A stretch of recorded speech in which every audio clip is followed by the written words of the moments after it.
Државата не знае каде се трошат парите од еколошките такси. Од 2019 до 2021 година биле собрани 13,6 милиони евра од даноци за загадување, за искористување ресурси и транспортни даноци. Но колку од нив се вложени за заштита на животната средина, нема конкретни информации. Последниот извештај на Државниот завод за ревизија покажува фрапантни пропусти околу еколошките надоместоци. Македонија нема соодветен информациски систем, каде што на едно место ќе се соберат сите податоци за пресметките, наплатата и за меѓусебна координација на институциите што ги наплаќаат, а Државниот инспекторат за животна средина нема законска надлежност да ги казни субјектите што не го плаќаат надоместокот. Ова уште еднаш ја потврдува катастрофалната состојба во животната средина, загадениот воздух и другите последици, со што се намалува квалитетот на живот, а данокот по здравјето кој е најскап го плаќаме сите.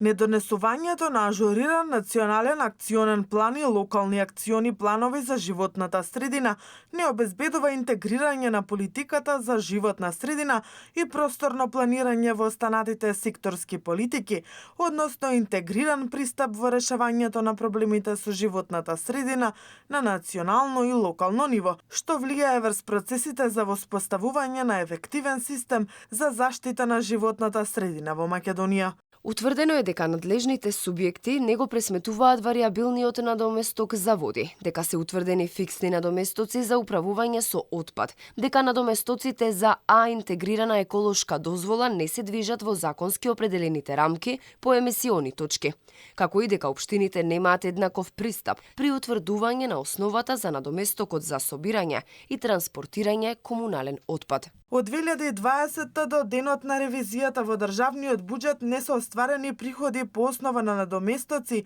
за користење и испуштање води во износ од 101,6 милиони динари, 1,6 милиони евра, за што се склучени спогодби, а процентот на неприходована вода на ниво на државата е под 60%, што е значајно повисоко од земите во Европската Унија, каде е 30%. Од овој извештај произлезени се низа препораки, меѓу кои Министерството за животна средина да изготви национален еколошки акционен план, да ја ажурира националната стратегија за води, да ги дефинира критериумите за висина на тарифите, односно на доместоците, да воспостави катастар на загадувачи, да обезбеди евиденција на надоместоците од субјектите, Инспекторатот за животна средина пак да ја подобри соработката со ресорното министерство во однос на користење на услугите од Централната лабораторија за мерење на параметрите за кои е акредитирана.